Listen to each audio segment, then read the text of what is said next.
Hey, and welcome to AI in L&D Weekly, your actually today it's 7.5 minute download on what's really happening in learning and development. So today we're starting with strategy and spend, going to move through some labor market data, then dive into awards and some concrete tools you should actually care about.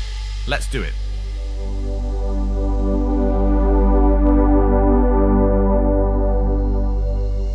First up, Josh Bersin on where GenAI is heading next in HR and learning. So he points to this Wharton survey that I touched on last week. Remember, I said that 46% of business leaders now use GenAI daily, 80% weekly, which is pretty massive, to be honest. And what's mental is that 72% say they're actually measuring ROI, and nearly 3/4 report a positive return, which is huge.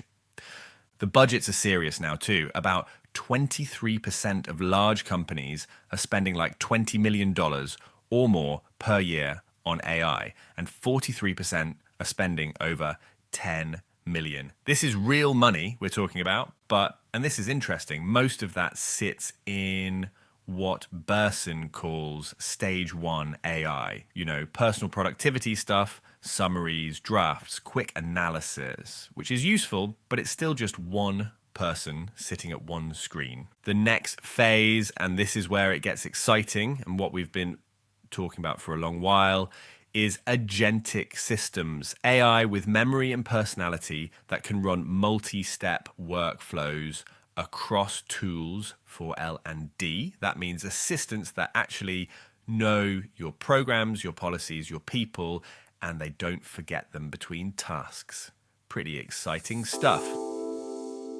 Next up, fresh labor market data from Revelio Labs. So they looked at US job postings and compared demand and pay for programming skills versus AI skills.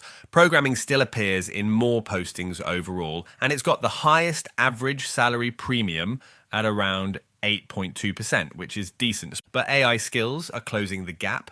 Applied AI skills, like AI prompting and OpenAI API integration, they're showing the fastest pay growth. Meanwhile, demand for generic business software skills, like Microsoft 365, is sliding. Because, loads of that stuff is just getting automated now. What does this mean for L&D? Stop selling AI awareness and start building pathways into applied AI work. If your learners can't actually ship AI-enabled workflows, to be honest, they're on the wrong side of this curve already. Third, Pluralsight's 2026 tech forecast. Now, they say the AI bubble is deflating, not bursting, mind you, but the numbers are pretty rough. 95% of organizations report zero return on their Gen AI investments so far. Zero. That's pretty woeful. Weird that this directly contradicts the Wharton study that Josh Bersin mentioned. Entry-level tech roles have already dropped by roughly 50% at big firms and 30% at startups. Why? Because AI is eating the low-level work. The report warns about a potential lost generation of talent, which is, that's concerning. And hiring is expensive.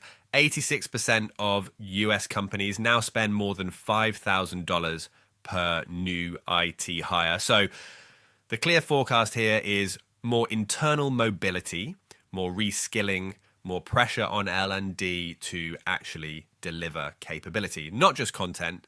Again, if your AI strategy doesn't have a serious upskilling and internal talent plan sitting next to it, you need to get cracking. Now, the Learning Technologies Awards 2025. Let's talk about some real AI winners. So in best use of AI in learning for the UK, gold went to iCoach AI from Imparter for their agentic sales enablement infrastructure. Silver went to London Business School with Make Real for their AA for storytelling practice, basically helping leaders rehearse authentic stories at scale. Bronze went to KPMG's Spark Enterprise AI Learning Assistant Internationally, the Institute of Technical Education in Singapore took gold for using AI in manufacturing and safety contexts. And for product innovation, Build Capable XCL won gold. They're plugging into existing stacks to connect any digital learning experience into analytics. On the vendor side, Specs has launched its AI coaching solution. That's right, more coaching, yawn. So this is built with certified coaches aligned to ICF AI standards and designed to make structured coaching conversations scalable and safe for global teams. The pitch is pretty simple. Real coaching behaviors, one integrated platform, and no random third-party data sharing. They're also hosting Specs Exchange 2025 in early December, themed People Development in the Age of AI and Co-Intelligence. The legendary Donald Taylor and others are going to be digging into actual practice, not just theory. From corporate to education, Microsoft Ireland's Dream Space program has announced new AI and digital skills pathways for teachers. And so they're expanding their teacher academy with AI-focused tracks, mixing workshops, ongoing sessions, and Microsoft Learn modules so teachers can earn digital badges. Pretty standard stuff. But here's the interesting bit. They're also embedding this into initial teacher education programs. I think of it as upstream L&D. The more AI fluent teachers are now, the more ready your future graduates will be when they walk into your onboarding. And finally, a reminder of what high bar learning looks like.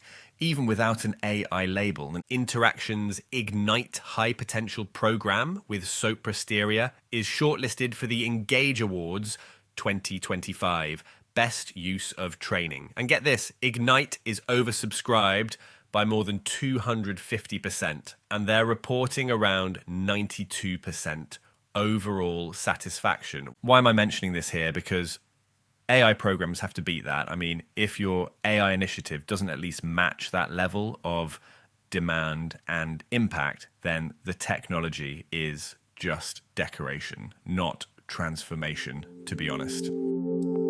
So to wrap up, Bersin's telling us GenAI is mainstream and budgets are locked in. Revelio shows applied AI skills are where the money is.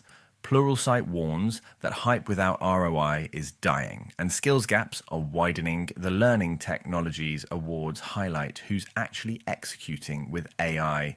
Specs and Microsoft are quietly building infrastructure around coaching and AI literacy, and human-centered programs like Ignite still define what good feels like. Your job as an L&D leader is to decide which of these signals you respond to, not in 3 years. Now, this has been AI and L&D Weekly. Thanks for listening, and I'll see you next week, folks.